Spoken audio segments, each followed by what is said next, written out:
Hey folks, welcome back to the Talos Principle 2. After a disastrous expedition moment where we lost Byron, we've returned to the city of New Jerusalem and are currently exploring the Museum of the Simulation. Mostly as a completionist matter, I want to see all the content the game has to offer, but possibly there are hints and clues here because Cornelius worked here and he was present at the megastructure with Athena and Minerva. He's since disappeared and we have the opportunity to investigate his terminal, but let's see what his museum holds first. It does look like, as well, Purple over here now wants to speak with us. Dude, you're back from the island. I'm so glad you're okay, dude. Especially after what happened to Byron. Right, I forgot we met this guy. He has the Surfer Dude voice pack. How's the situation in New Jerusalem? Lately, a lot of folks have been saying maybe that Byron dude is right after all.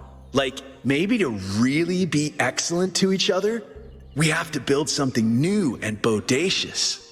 Don't know what'll happen now that he's had that bogus accident.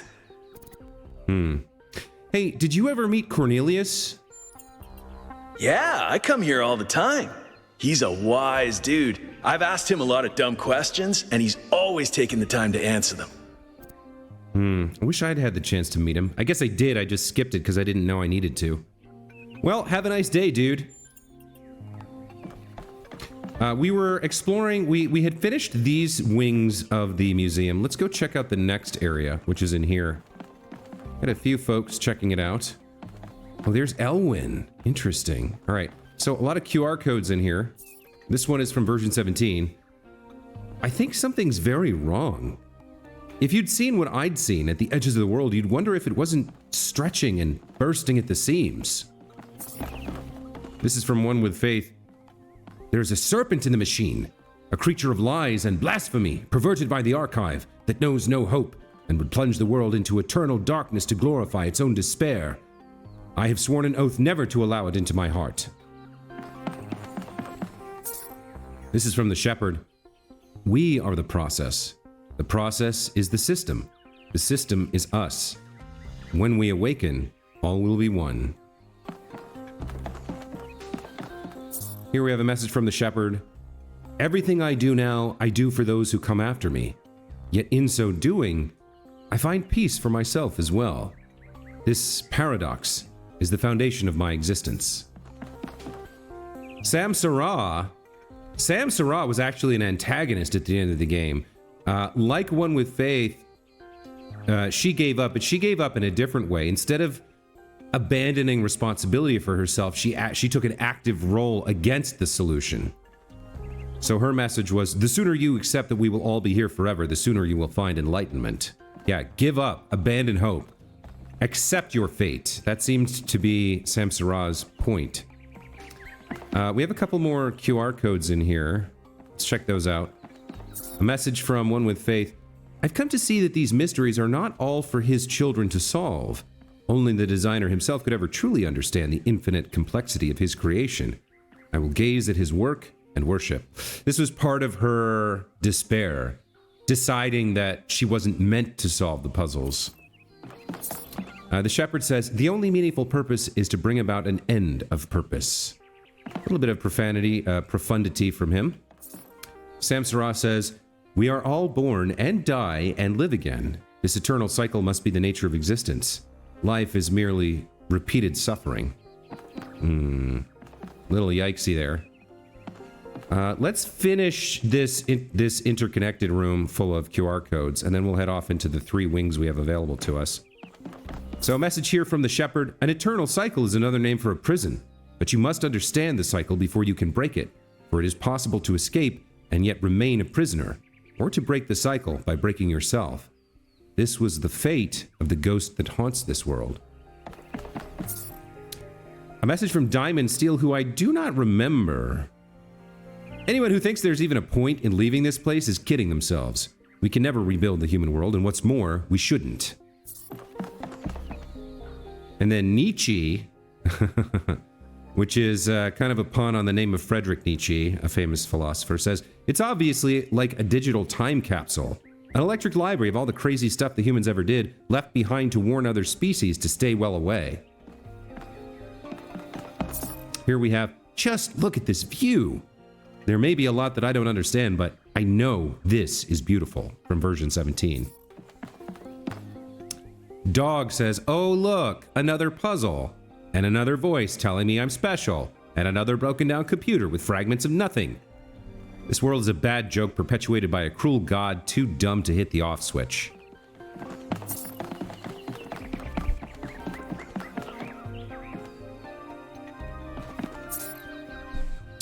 All right, this is a reconstruction of a puzzle from the Roman-themed testing area of the simulation, which Elohim referred to as the Land of Ruins. This is where the founder began her journey. Interesting. So we probably solved this in the first game. Museum Explorer. Explore the museum of the simulation in its entirety. Let's go ahead and get the solve, shall we?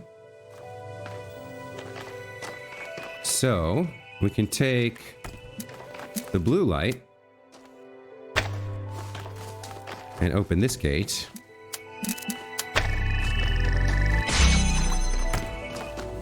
Then we can take the red light and open this gate. And then...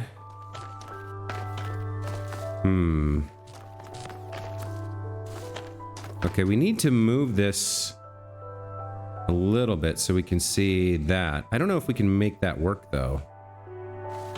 Yeah, we can make that work. All right, so this one's going to have to self-sustain like that. And then we move this one here to turn it on. Oops.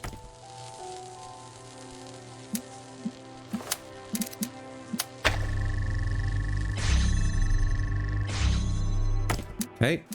And now we can take this further in.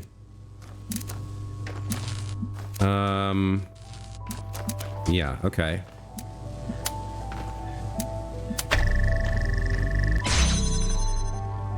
So I guess we need this one actually to hit all three. That. Nope, that doesn't work.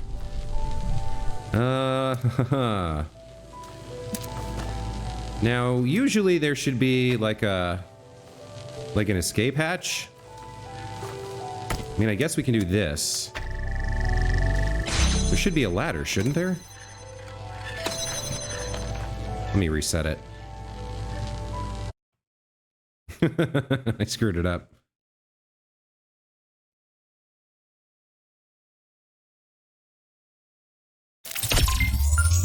Okay, so we start with this like that. Then we bring this over here to turn it on.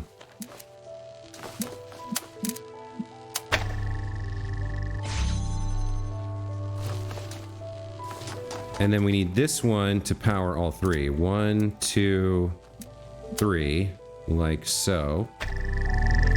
And then we should be able to remove this, right? And everything stays open. There we go.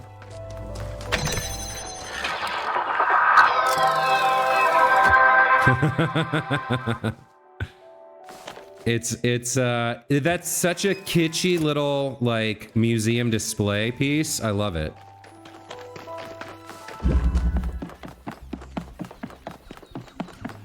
So then over here we'd have the Egyptian themed, right? Yeah, okay. Reconstruction of a puzzle from the Egypt themed testing area of the simulation, which Elohim referred to as the Land of Death. Fragments from the Book of the Scribe of Osiris found in this area inspired the blacksmith's A Dream of Aru, a classic work of Gehenna interactive fiction. Let's solve this one.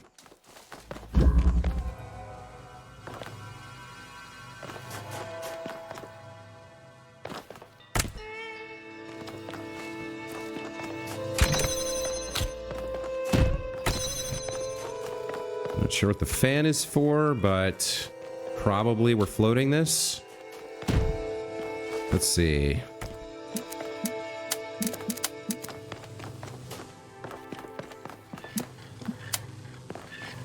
And then where's the power source then? There? Okay. Yeah, that doesn't quite work.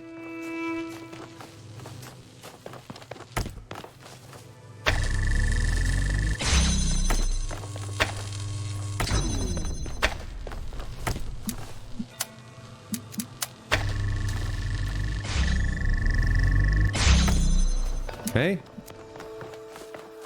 And where are we trying to go? That doesn't quite work, but this should.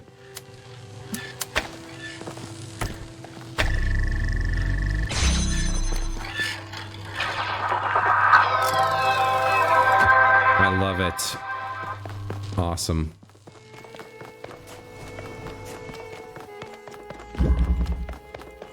Oh, that's why there's the 3 domes. It's, or the multiple domes. It's to provide the environments here. All right, so let's do the last one. This is a reconstruction of a puzzle from a testing area of the simulation themed around medieval imagery, which Elohim referred to as the Land of Faith. Scholars theorize that further areas with different themes existed at some point, but were destroyed by the gradual corruption of the simulation.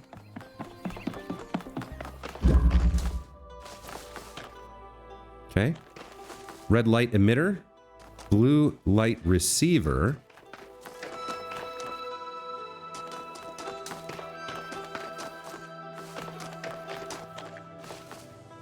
Okay, so we can get some red light going like this.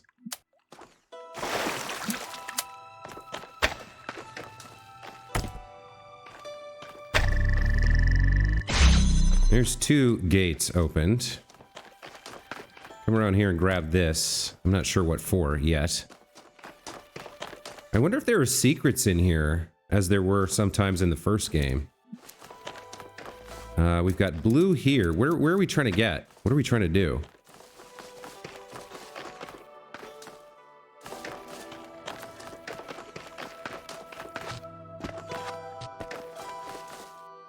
Yeah, I guess we're trying to get in there. So we'd have to pass the blue light carefully.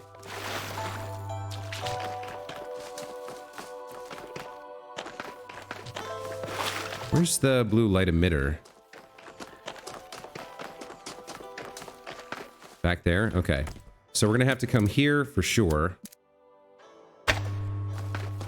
And then I imagine we're going something like we can see that there. But how are we? I don't think we're supposed to go through that.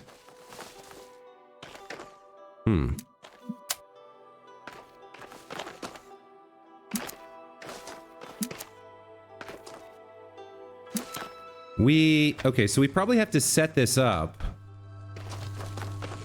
Something like this.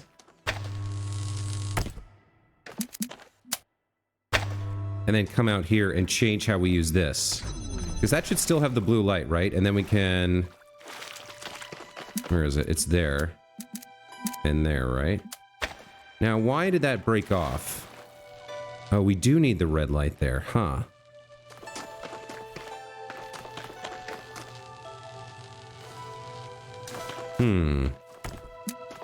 Alright, let's take this as far back as we can.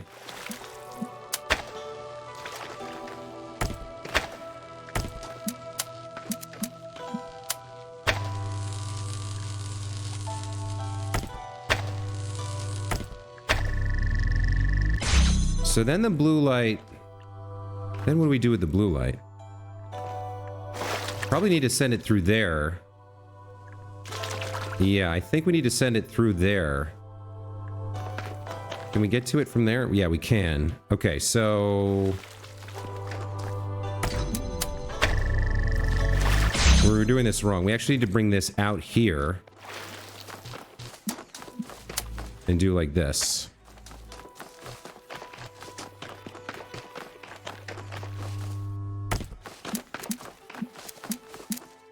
Where is it? It's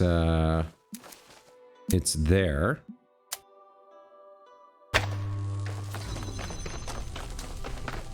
And then we need to get through. So, how do I get through?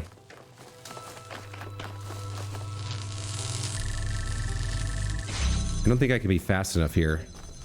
Is there a ladder?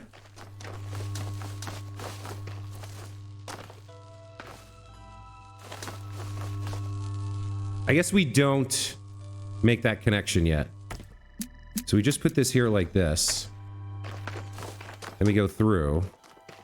We reset these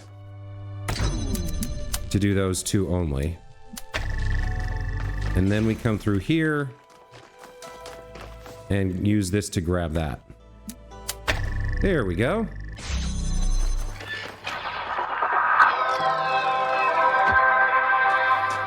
It's rewarding, man.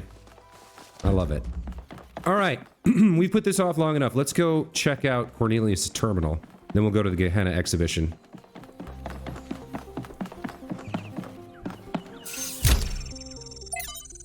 So we have notes here. Lab location inaccessible. Deliberate? Unclear. User profile? Yes. Gold puzzles as barriers? Yes. Hidden as self-protection? Likely. External help for upload? Yes. Ask Herman? No. Trust 1K? Undecided. Applicable to Calvin? No. Applicable to Sarabai? With Noema? Yes. What?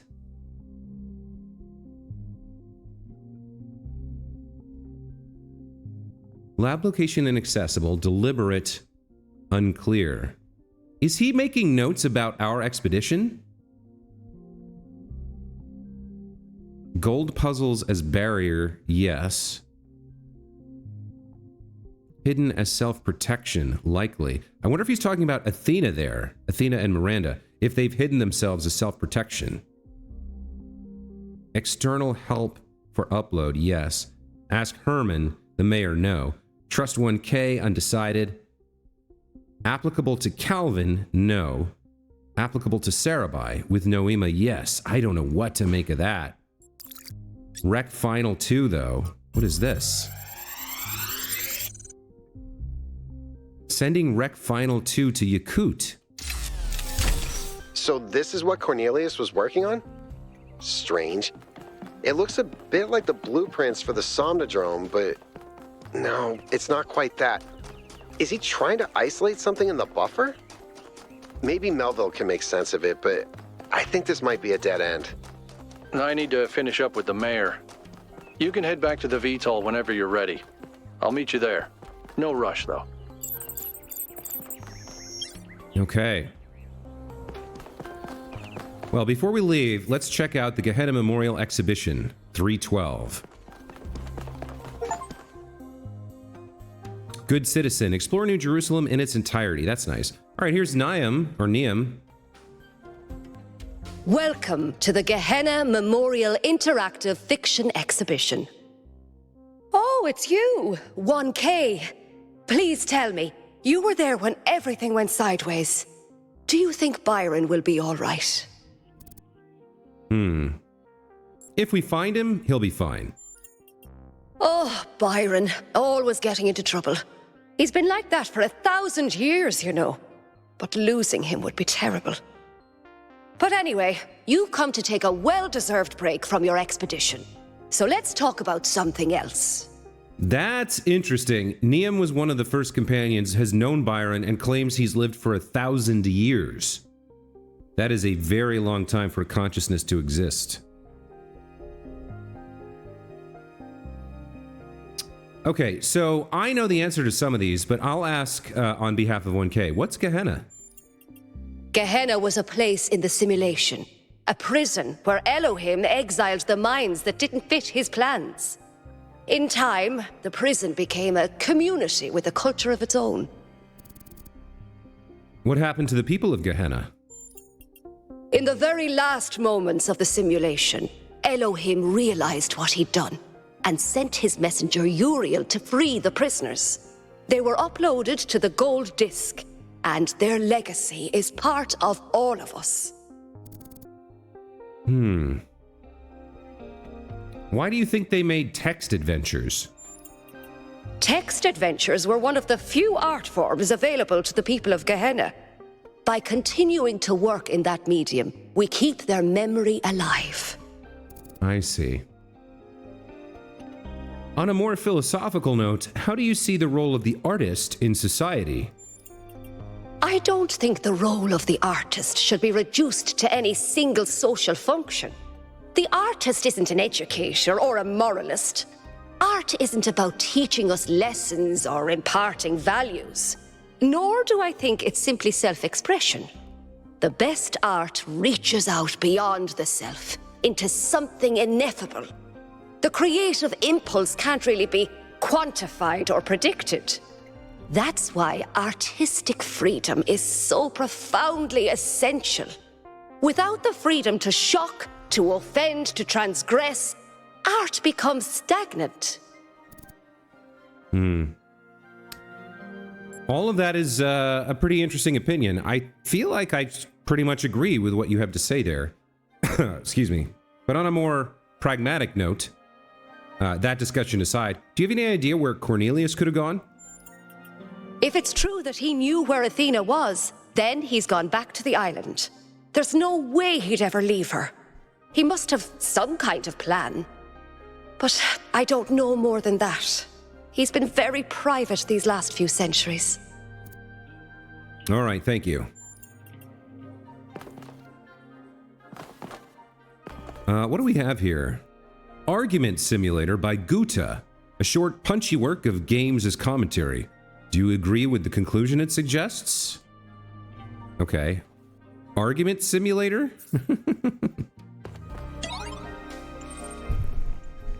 Welcome to Argument Simulator. Let's read the credits first. Written and designed by Guta 972. All right, let's start. Choose your character. Goldblum, Socrates, or library assistant. Yeah, Jeff Goldblum was kind of a meme character in the first game. Yeah, especially in Gehenna.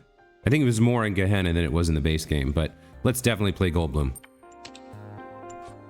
Choose your argument. It's true, it's not true, or it's false. It's not true. I disagree. You're wrong. No, you are. I can contradict you. Your contradiction is self-defeating.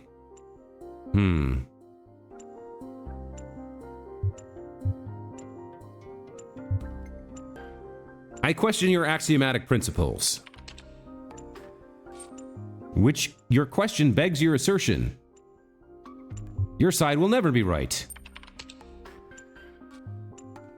I disagree. This is obviously incorrect. No, it isn't. I can contradict you. I don't accept the underlying logic of your contradiction. I question your epistemology. Your question begs your assertion. The foundations of your thinking are incorrect. I assert the opposite, and we're caught in a loop. You're wrong.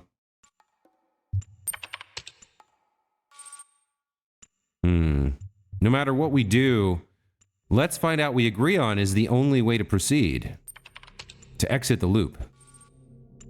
Okay, it feels like a good idea for us to understand one another better. Game over. Thank you for playing Argument Simulator. Yeah. I mean, I guess I sort of understand what the author was trying to go for there. As long as all you do is like disagree, you're gonna be caught in a loop. There's no way to persuade somebody by just stating that they're wrong or trying to rhetorically or logically argue their assertion. Although, I'm not sure I agree with that. I think if someone is open-minded enough to be open to facts, to be like, you know, it's like the flat earthers, right? Most of them, you're just gonna go around in circles. And in that case, maybe finding something you can agree on is a good way to move forward. But some few of them are just ill-informed and can be convinced that they are incorrect. I don't know. I think facts and reality can break that loop, but in the instances where it can't, finding things that you can agree on, some common ground, can be a way to move forward, I guess. Let's check out this one. Jefferson Goldblum and the Spectre of Modernity by Rat. Another story in the much celebrated Jefferson Goldblum shared universe, originated in Gehenna. It maintains the characteristic writing style of the series, but focuses on a new set of themes. I loved these in Gehenna. I can't wait to read this. Jefferson Goldblum and the Spectre of Modernity, a true story. Written and designed by Rat, dedicated to Mac. You, Jefferson Goldblum, deftly step out of your charging pod and walk into the main lobby of the Goldblum Institute. It is a humble abode, filled with a small 4-seater sofa, a table, a coffee bar, and an arboretum. Ginny HD, your fiancée and a leading member of the Caserati Weierstrass Jazz Ensemble, greets you from the sofa while Frankie Soy Sauce waves from the coffee bar and the velociraptor John Malcolm drives out of the arboretum on his motorcycle wearing his green armored t-shirt. Well, Frankie Soy Sauce at the coffee bar, let's talk to him. Jefferson, my old friend, it's been too long, Frankie Soy Sauce quips as you walk over to the coffee bar. Yes, Frankie, you answer. It's high time that we have another adventure together since you missed the last one.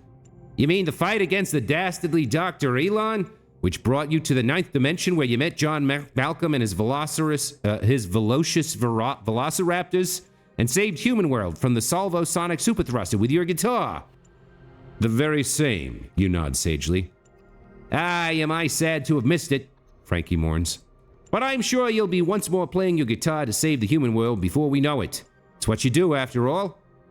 You're about to agree with him because Frankie is right when a klaxon resounds throughout the Goldblum Institute.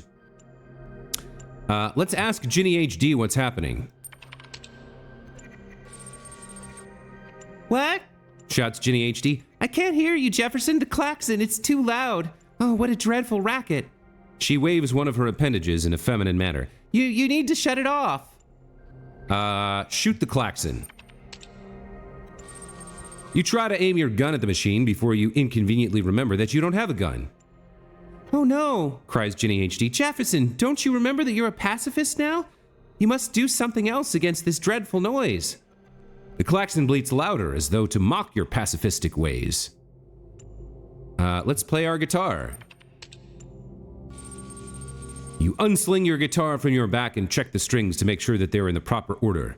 Then you take a heroic stance with your chest puffed out, your legs splayed wide, and your guitar held heroically aloft.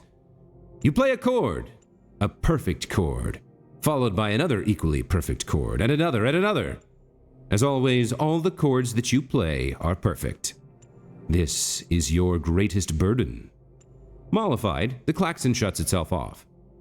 Let's talk to your team. You turn from the now silenced central computer console and look at your team, who are all gazing back at you with varying levels of wonderment in their eyes. Ask why the klaxon was blaring. John Malcolm dismounts his motorcycle with an air of certainty and queries the central computer console with sure taps of his reptilian claws upon the keyboard. It seems, John Malcolm says, that the sensors have detected a threat of galactic magnitude. Oh no, cries Ginny HD, while Frankie Soy Sauce drops his cup of joe in fear. Let's check John's findings. Even a first cursory glance at the central computer console reveals that John Malcolm is right. The klaxon is indeed warning you of an unparalleled threat to both human world and the denizens of the 9th dimension. Jefferson, what is it? It's, you say with neutron star-like gravity, the specter of modernity, Ginny HD. It's coming for us. The silence that follows your proclamation is only penetrated by Ginny HD's gasp and the porcelain sound of Frankie Soy Sauce's freshly brewed Java hitting the floor. Ask what the specter is. What is the specter of modernity? You ask while tuning your guitar for the coming battle. I'm glad you asked, answers John Malcolm. As you all well know, for I have told this tale many times, my people have feared for many millennia that this day would come. John Malcolm smooths the feathers along his long neck with his claws, so we'll tell him to continue.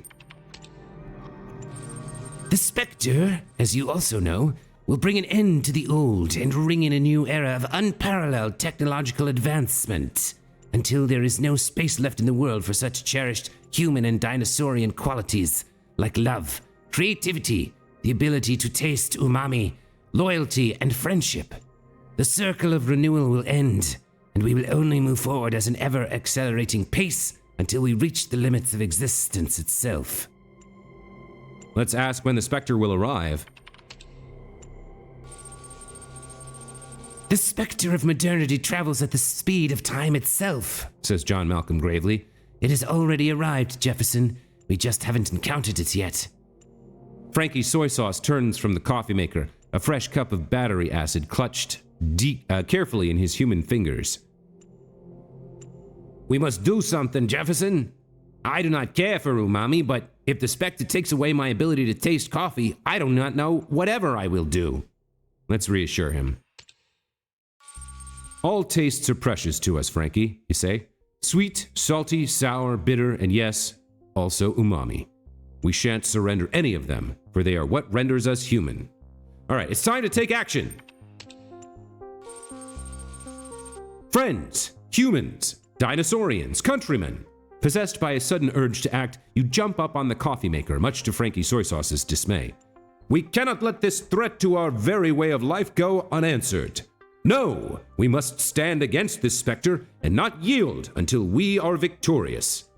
Will you stand with me? Let's wait for their response. Yes, my darling, anything for human world, Cries Ginny HD. Friend, you know that I will stand by you until the bitter end. Adds John Malcolm solemnly. For coffee, shouts Frankie Soy Sauce. And for love. but Asks Ginny HD after the shouting and swearing of fealty is done. how will we prevail? The specter of modernity is too powerful for you to fight on your own. Of course, she's right, as she usually is. But we'll go alone anyway. You set out on your own, for you're too noble to risk your friends in this battle. But after you have walked for a day, you realize that if you're to conquer the specter of modernity and save the human values of love, friendship, loyalty, creativity, and the ability to experience all 5 basic tastes, then you cannot do it alone. So you return to your headquarters and reconsider your 3 brave companions. Let's see. Well...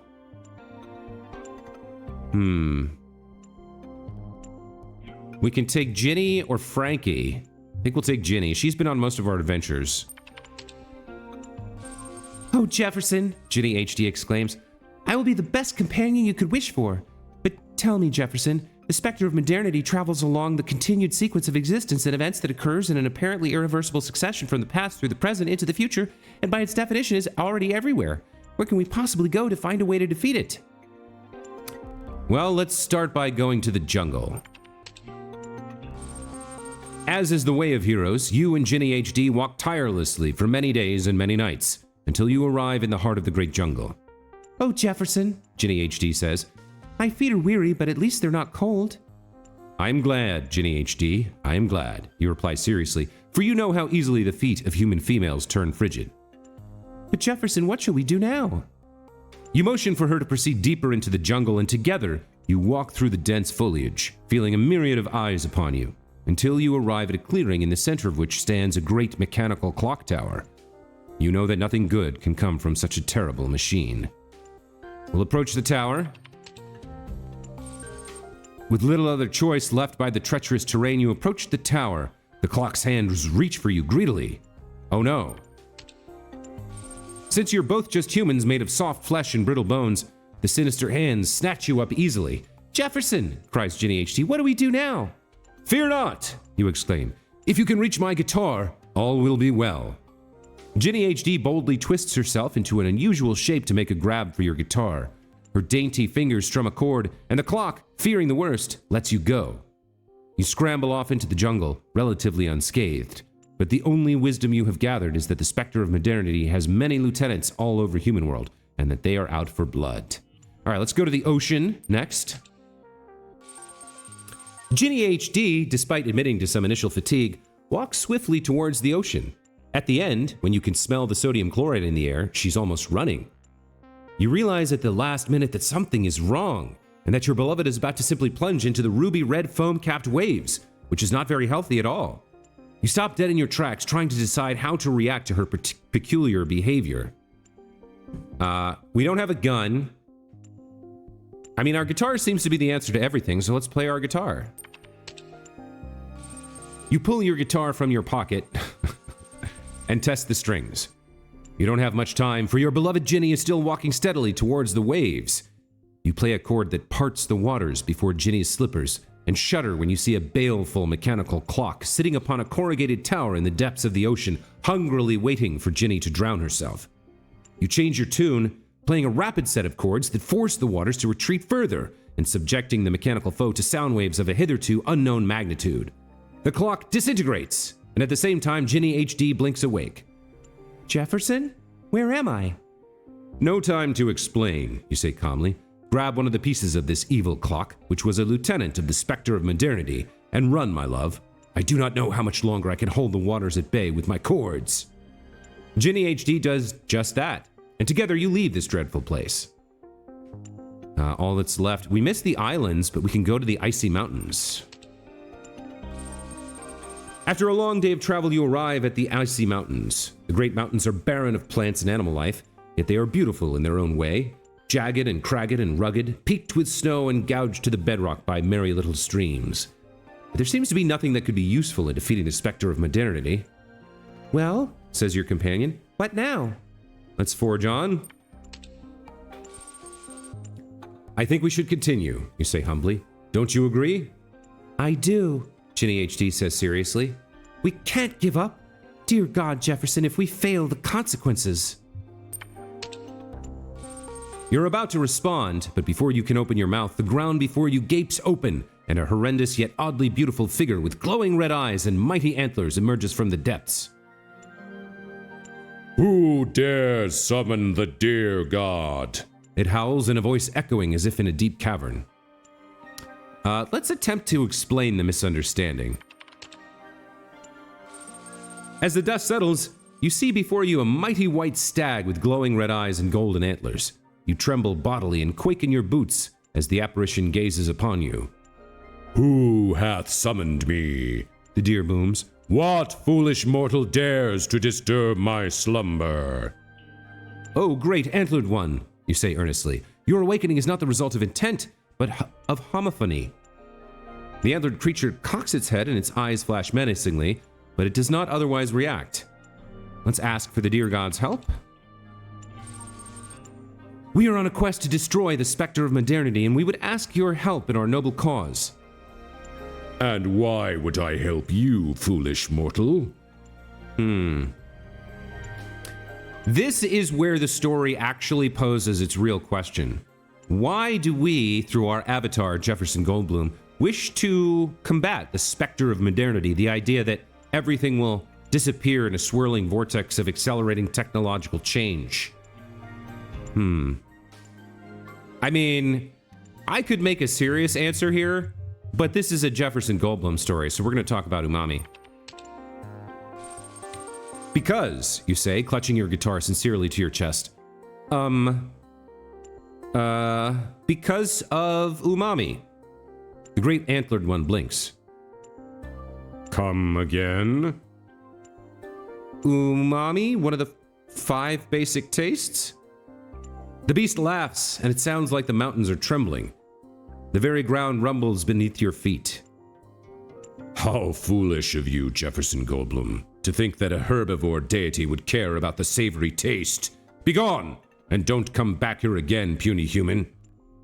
And with that, the deer god vanishes back into the ground. Well, we have no choice here. Let's go and confront the Spectre of Modernity. When you approach the lair of the Spectre of Modernity, you decide to leave your companion behind, knowing that you cannot risk another life in this final confrontation. Sometimes, heroes have to stand alone. Enter the mechanical lair. Inside the mechanical lair, the Spectre of Modernity waits for you, sitting translucently on a titanium throne. The Spectre of Modernity, you murmur through gritted teeth. We meet at last. You are mistaken, Professor Dr. Goldblum, the Spectre of Modernity says. We have met many times before. I am your father and your mother. Request clarification. Who do you think inspired you to add the power of electricity to your guitar? Who upgraded Ginny from SD to HD? Who, indeed, deciphered the mathematical secrets of the codes, that arcane knowledge upon which some of your greatest adventures depend. I was your ally all along, Jefferson. The foul wizard of crime has conspired to turn you against me. It was he who enchanted your klaxon. That actually makes a lot of sense. Sorry. No biggie, says the Spectre. Now, let us defeat the wizard of crime together. Even now, he conspires to steal all that you've accomplished with the power of his enchantments that confuse the mind. Okay, let's go back to the Institute. You rush back to the Goldblum Institute, where you find the wizard of crime, taking advantage of the absence of your heroic friends, out seeking other ways to stop the Spectre of Modernity to rifle through your belongings. He's surprised to see you. I see my scheme has failed. Curses. Were it not for that scheming spectre, I would have stolen all your wealth and added it to my ever-growing hoard. For that is my scheme, to steal and steal until the whole world is mine. And so you arrest the foul sorcerer, instead of the development of human potential, and become good friends with the Spectre of Modernity. Just call me Mo, the Spectre says. I'm sure we'll have many wonderful adventures together. The end. I don't really know how to respond to that, except to say that it was charming in its own way, but not quite as ridiculously flawed in its understanding of humans. About the only thing in there that reminded me of the first game were the characters and the attempt to suggest that Frankie Soy Sauce was drinking battery acid. What do we have over here? Ghosts of Atlantis by Corazon. A lyrical, atmospheric quasi-sequel to Atlantis, a classic work created by Lilith. The original game told the story of the inundation of the mythical island, no doubt reflecting the impending fate of the citizens of Gehenna. Yes, I do remember this. You had to make different choices to try to save whatever you could, because Atlantis was going to sink beneath the ocean.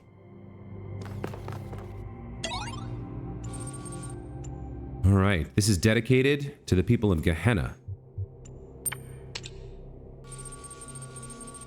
Gently, your ship touches down on the land that was once the Isle of Atlantis, which in the days before the waters receded lay deep under the Sea of Atlantis, the Sea of Atlas. You've come to find the last legacy of your ancestors. The red sun burns bright in the sky, scorching the dying earth. So it's another parallel. This time it's not Atlantis which is dying, it's the planet itself, and we're seeking the legacy of the past, perhaps in a way to preserve something for the future. Let's begin the pilgrimage.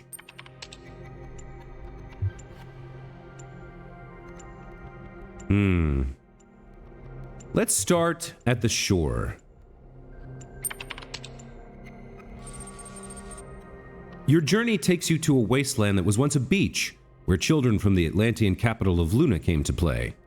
Here stands the ghost of the poet, contemplating the dying sun that fills the sky.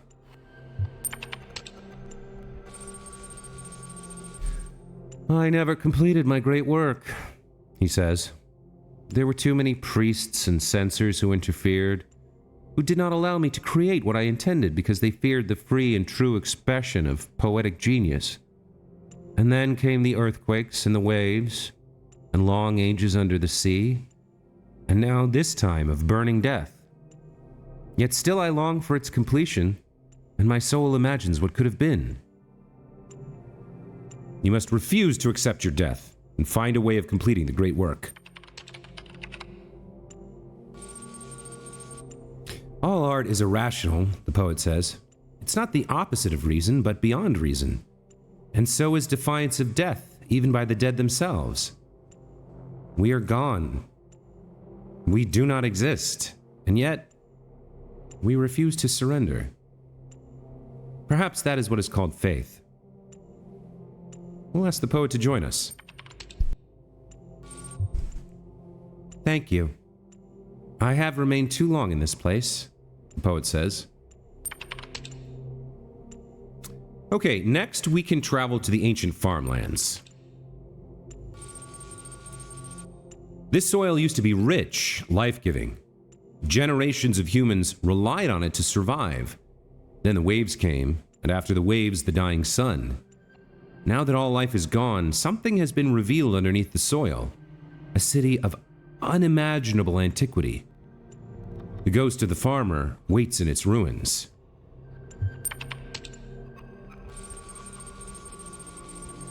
This city's older than the capital, the ghost tells you. It's older than Atlantis itself. When our most distant ancestors huddled in terror before thunder and lightning, this city was already old. And yet, this city is not foreign to us. We too are its citizens. He looks directly at you, and there is a light in his eyes that is not of this world. Are you willing to swear fealty to this city across the boundaries of time and space? I mean, if everything is dying, I don't see why not. Yes. Good. But remember that even in the lofty world of the stars where you've come from, that loyalty will be tested. I'll ask the farmer to join us. The strange light fades from the ghost's form, and the farmer smiles. Of course, I'd love to join you. I've always loved adventures, you know. Never got to go very far from home. All right, next up, we've got 2 temples, so let's split them up. Let's go to the Temple of the Owl first. The sun grows bigger and brighter. Time is running short. Your next stop is the Temple of the Owl, the greatest scientific institution of old Atlantis. Here, the ancients tried to understand the secret laws of the cosmos, although their studies did not advance far enough to prevent their fate. The ghost of the scientist awaits you in the ruins.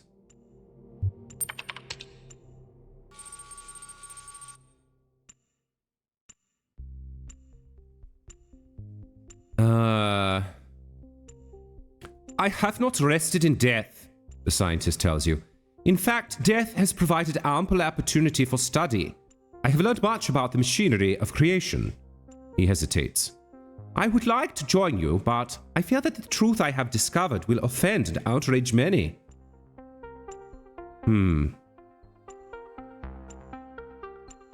Tell him that outrage should not prevent compassion. Brave words, though few can endure their consequences. Still, even merely speaking them is bold. So I will join you and hope that you will stand by them. Let's go to the Broken Tower. On the northern shores of the island, where the frozen ocean once stretched into the horizon, stand the remains of a tower. Here lived a great magician who advised the king of Atlantis in matters of the sublime. There's very little left of the once impressive structure. To anyone else, it would be a pile of rubble covered in black, dried-out moss. But you can see a glimpse of its past, of the craft that went into its making. By the tower stands the ghost of the magician, awaiting you. A great marvel was revealed to me in this tower, the magician says. A glimpse of the sublime. And although I am dead, and my soul has spent an eon under the sea, that vision is not lost to me. Even now I could summon it and reveal it fully. He pauses. If I do, I will finally witness the sublime in all its glory. But I believe that in this moment my soul will be annihilated. Is that a fate I should embrace or reject? Annihilation of the self is liberty. Our meditative friend outside would agree with that. But annihilation of the self is sin.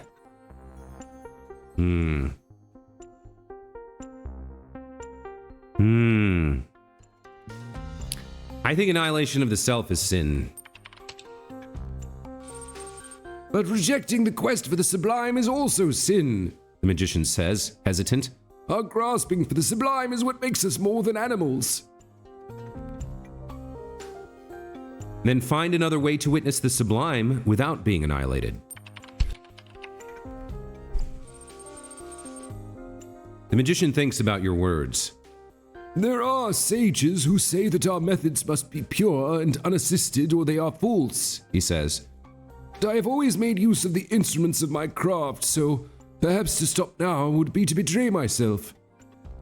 Very well. We'll ask the magician to join us. I will join you gladly, The magician says. I would like to see some of the wonders you have brought from the sky. Lastly, we have the Temple of Serpents. You make your way to the Temple of Serpents, which once was the greatest hospital in all of Atlantis. The sick and the injured came here from all across the island, hoping that salvation could be found in its halls. All that is left of the temple is a labyrinth of low walls, and the ghost of the physician waiting for you. It is faint, barely visible. Let's speak to the physician. I worked here day and night for many years, and I saved countless lives, the physician says. And yet, of all the lives that I saved, only one survived the death of the island. A young messenger who escaped on one of the ships thanks to another's sacrifice. And I have wondered many times since, was my work in vain? The burden of this question is eroding my soul.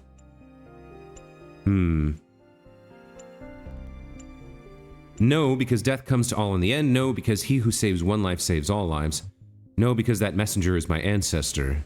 No, because all lives are worth saving no matter the future. And all things are in vain unless we choose to believe differently.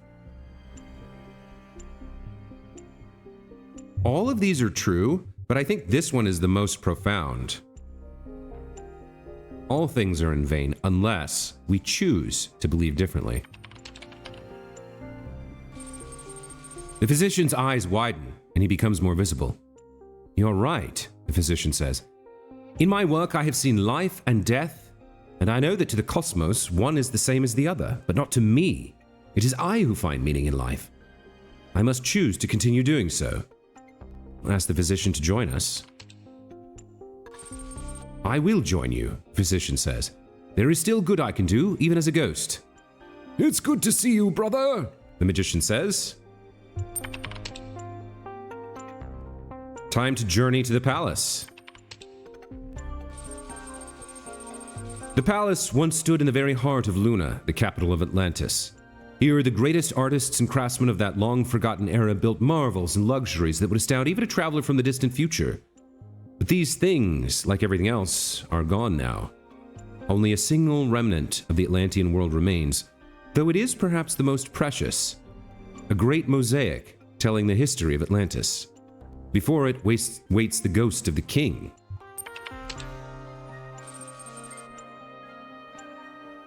I tried to be a good man, the king says, to be kind, to balance justice with mercy, to honor the gods, to support the peasant and the scholar alike.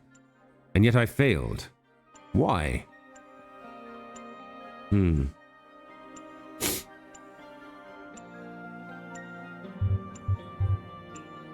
didn't fail.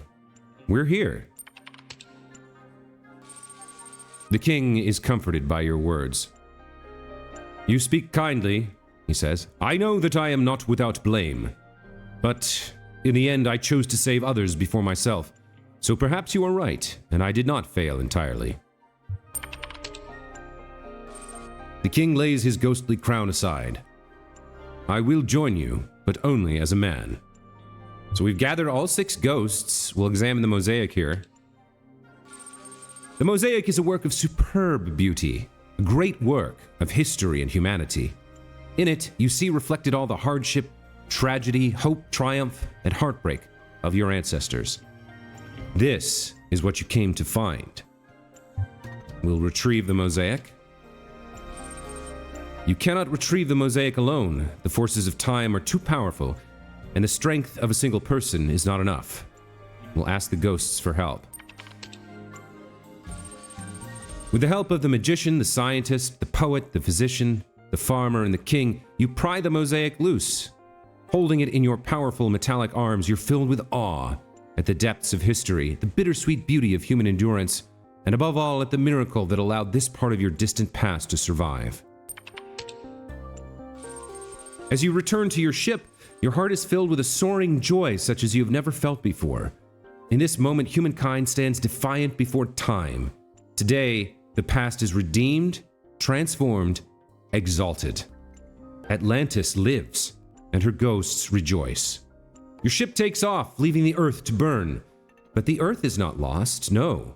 And as those ships with their painted sails carried forward the legacy of Atlantis, so your ship carries forward the legacy of Earth to the great sea of stars from whence we came and to which we will all return. The end. Finish all 3 text adventures in the exhibition for the Text Adventurer achievement. That was beautiful. I really liked the 3rd story most of all. I liked the echo of the past. I liked I